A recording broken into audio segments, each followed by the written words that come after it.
ఖచ్చితంగా చెప్తాను, ఉత్తర వేసి చెప్తాను, మీరు కన్నీళ్లు విడిచి అప్పుల కోసం ప్రార్థన చేయండి.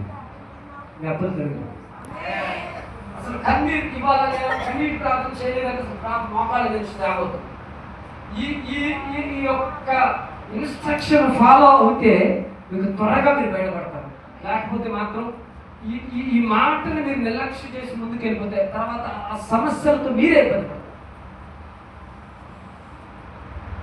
అప్పులను బట్టి, ఆర్థిక ఇబ్బందులను బట్టి మీరు చేయాల్సింది ఒకటే, కన్నీటితో ప్రార్థన, కన్నీటితో ప్రార్థన, కన్నీటితో ప్రార్థన. ఇలా ఒక్క నెల రోజులు చేసి రోజు కూడా కన్నీరు విడవడం ఆగదు, అజాగ్రత్తగా ఉండొద్దు. ఒక్క నెల రోజులు కన్నీటి ప్రార్థన చేయండి. కన్నీళ్ళు వచ్చేదాకా ఈ బాధలను దుఃఖమంతా జ్ఞాపకం చేసుకొని నేను ఏడవండి, రోధించండి, అంగలార్చుకొని గుండెలు బాదుకొని ఏడవండి. మీరు ఈ రీతి ఒక్క నెల రోజులు కనుక పొద్దున సాయంత్రం